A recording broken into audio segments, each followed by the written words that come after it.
Indian cricketer Mohammed షమిని తెగ తిడుతున్నారు భయ్య. అలా ఎందుకంటే రంజాన్ అయితే వస్తుంది. రంజాన్‌కి ముస్లిమ్స్ అన్నమాట కొన్ని రోజుల పాటు ఫుడ్ అయితే తినరు. ఉమ్మి కూడా పీల్చుకోరు. ఒక టైంలో మాత్రమే ఫుడ్ అయితే తింటారు. మరియు వాటర్ అయితే తాగుతారు. ఆ రకంగా వాళ్ళైతే ఉంటారు. అయితే మొహమ్మద్ షమిని ఎందుకు తిడుతున్నారు అంటే అతనైతే క్రికెట్ ప్లేయర్. క్రికెట్ ఆడుతూ ఎనర్జీ డ్రింక్ అయితే తాగాడు.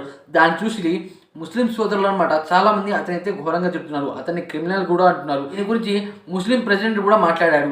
ఏంటి ఒక ముస్లిం పర్సన్ అయ్యి ఉండి ఈ రకంగా చేయొచ్చా, నువ్వు క్రిమినల్‌తో సమానం అనేది చెప్పారు. అయితే చాలామంది దీనికి రైట్ చెప్తున్నారు. ఇంకొంతమంది రాంగ్ చెప్తున్నారు. ఏంటంటే ట్రావెల్ చేస్తూ ఉన్న పర్సన్ అనమాట ఈ రకంగా ఫాస్టింగ్ చేయరు. ఒక క్రికెట్ ప్లేయర్ దానివల్ల వాళ్ళు తినొచ్చు.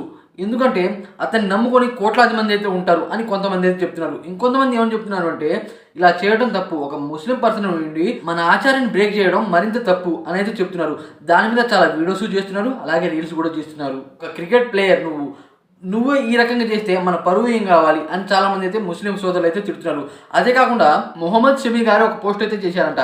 ఏంటంటే నేనైతే ఫాస్టింగ్ చేయట్లేదు. ఎందుకంటే నేను ఒక క్రికెట్ ప్లేయర్‌ని. ఒక టైంలో నాకు ఆకలేస్తుంది. ఒక టైంలో నేను డ్రింక్ చేయాలి. అలా చేయకపోతే నాకైతే బాడీ సహకరించదు అనైతే ఆయనైతే ఒక పోస్ట్ అయితే చేశారు. అయితే చాలామంది దీన్ని పట్టించుకోవట్లేదు.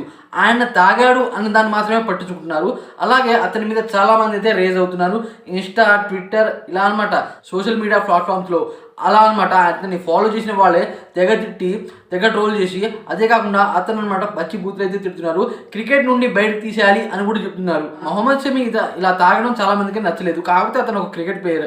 దానివల్ల ఇతనైతే తాగాడు. ఇది చాలా మంది అయితే అర్థం చేసుకోవట్లేదని ఇంకొంతమంది చెప్తున్నారు. దీని మీద మీరేమనుకుంటున్నారో కామెంట్ చేసి వీడియోకి తెలియజేయండి.